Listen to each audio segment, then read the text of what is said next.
Okay, I have a question from Tom Watlings.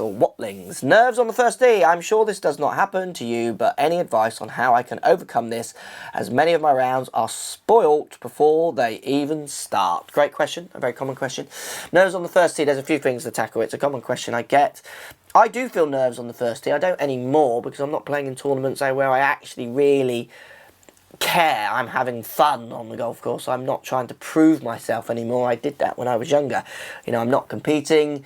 Playing on YouTube for me, even though the comments want you to have these ridiculous, misconstrued, misunderstood handicaps because people don't quite get the handicap system. Well, I'm just literally having fun on those. I don't feel any nerves at all. I used to play in tournaments which would make me feel nervous. I actually would perform better under nerves. It made me apply. It made me excited. It kind of turned me on. It made me what I wanted to do. I wanted to play in tournaments at the highest level, which I kind of did for me, and it was great having those nerves. I actually enjoyed them. Now, for you guys who are finding that those nerves are maybe affecting your performance, or you think they are affecting your performance, what you've got to do is a few things. You either need to give up on caring that much, so the external carings, what people think of you, how people might judge your shots, that might help you. So just let the shot go, top it, rip it, lose it, don't worry. The other things you can do, you're saying it's affecting your rounds before they start, so you're maybe having a bad first hole, having a lot of big number on the first.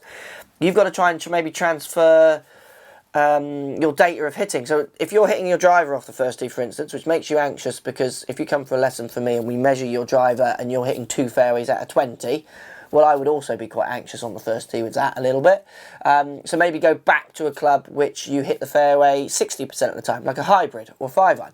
Yes, it won't be long enough for you to make your par, but maybe your bogey or double bogey is better than your triple or your quad that you're making by hitting 2 balls in the road on the first. So, I mean, there used to be a par 3 where I used to play as an amateur. I used to always miss on the right. It was common, actually. There's a bank of trees on the left and everyone would kind of bail a bit on the right. I started changing my shot shape on that hole. I started to hit big slinging draws into it. Didn't do it on any other hole. I just tried to conquer it. I found a way of playing it.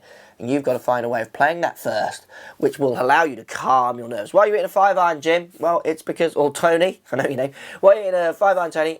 I just get generally pars and bogeys if I hit this. I know a driver it should be, but I tend to quad it if I do that. You see what I mean? Use your patterns of shots. Analyse which one hits fairway more, drop back to that club on that first tee, get over those nerves, and then start getting the driver out there. Just a few suggestions there that might help you improve those nerves on the first tee. Main thing, just don't care that much. Have a bit of fun. It's your leisure time. You work.